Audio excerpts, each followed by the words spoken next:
कल्याण तालुका में रविवार रात भारी बारिश से उल्लास नदी का जलस्तर बढ़ा, जिससे वाघोली के 3 चरवाहे फंस गए। मदद की आवाज़ सुन मछुआरे पिता पुत्र ने नाव से जान जोखिम में डालकर सभी को सुरक्षित बचा लिया। कल्याण तालुका के वाघोली गांव में तेज बारिश के बाद उल्लास नदी का जलस्तर बढ़ने से 3 चरवाहे फंस गए। मदद की गुहार सुनकर मछुआरे पिता पुत्र ने जान जोखिम में डालकर नाव से रेस्क्यू किया।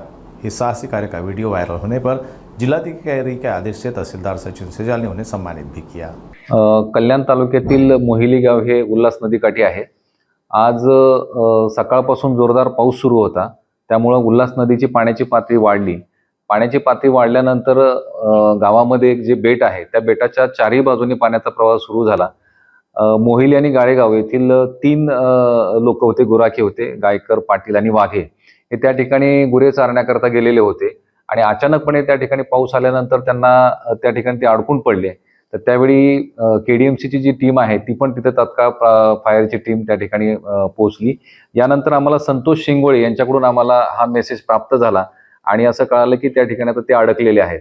पाण्याचा प्रवाह चारही बाजून इतक्या जोरात होता की त्या ठिकाणी रेस्क्यू ऑपरेशन करणं खूप कठीण होतं। पण यावेळी गाळेगावमधील गुरुनाथ पवार आणि त्यांचा मुलगा रोहन पवार हे त्या ठिकाणी आले आणि त्यांनी अतिशय धाडसानं त्या ठिकाणी स्वतः बोटीतून गेले।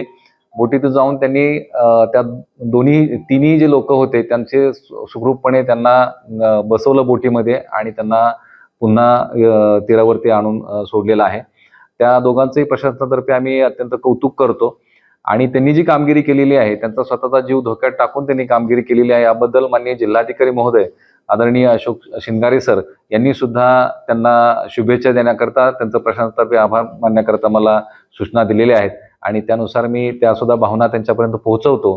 त्यांनी जो त्यांच्या कामातून जो आदर्श निर्माण केलेला आहे, मला त्यांच्याबद्दल अभिमान वाटतो की 26 जुलै 2005 यावेळी सुद्धा अशाच पद्धतीनं मोठी अतिवृष्टी झालेली होती आणि त्यावेळी सुद्धा जवळपास 30 ते 40 लोकांचे प्राण त्यांनी इमारतीमधून त्यांना अशाच पद्धतीनं स्वतःच्या बोटीमधून त्यांनी आणलं होतं आणि आज सुद्धा त्याच प्रसंगाची त्यांनी पुनरावृत्ती केलेली आहे।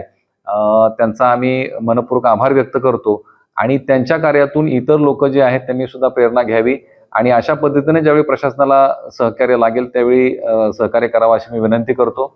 येणारा पावसाचा कालावधी आणि अतिवृष्टीचा इशारा लक्षात घेता नागरिकांनी कामाशिवाय बाहेर पडू नये असं देखील मी या ठिकाणी आवाहन करतो।